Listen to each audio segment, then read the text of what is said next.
Bonjour à toutes et à tous. Alors pour démarrer cette nouvelle partie sur le mouvement et les interactions, je vous propose de démarrer en douceur avec une vidéo qui explique comment décrire le mouvement des objets.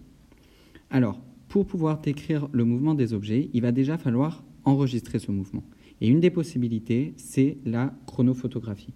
Alors qu'est-ce que c'est que la chronophotographie? Simplement, c'est des photos qui sont prises à intervalles de temps réguliers et on va venir superposer les photos prises. Donc regardez ce skieur par exemple, où on prend des photos à intervalles de temps réguliers et on les superpose.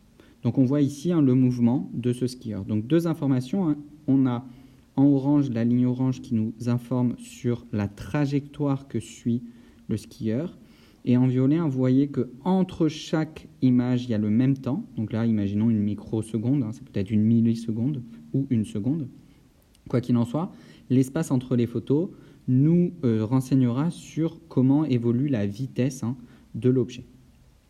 Alors, du coup, vous l'avez compris, le mouvement est déjà traduit par la trajectoire. Alors, la trajectoire, c'est quoi? C'est l'ensemble des positions qu'occupe l'objet au cours du mouvement. Alors, la trajectoire, ça peut être, comme ici le chat, une droite. Ou alors, ici, on voit un manège pris à intervalles de temps réguliers. On voit que c'est un cercle, mais c'est aussi un arc de cercle. Et la dernière possibilité, c'est ni une droite ni un cercle, donc une courbe. Donc, ce sont les trois possibilités de trajectoire. Ensuite, on a donc l'évolution de la vitesse. Je vous rappelle que la vitesse est une grandeur physique. Si c'est une grandeur physique, c'est donc égal à un nombre.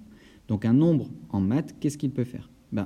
Sur la chronophotographie, si on voit que les images se rapprochent de plus en plus, ça veut dire qu'en une même durée, la distance parcourue est de plus en plus petite, donc que la vitesse diminue.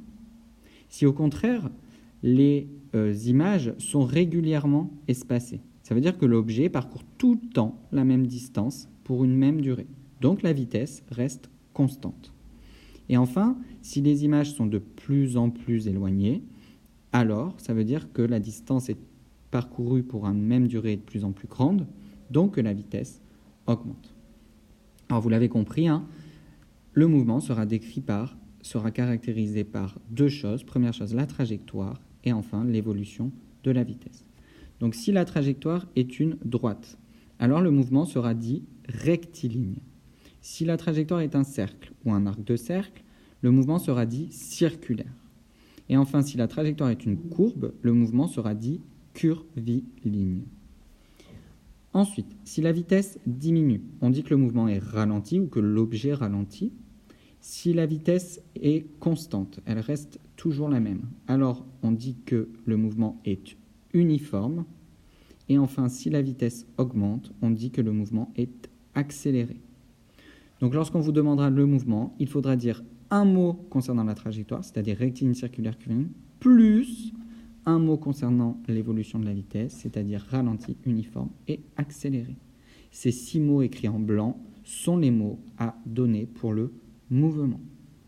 J'espère avoir été clair et je vous dis à très vite pour une nouvelle vidéo.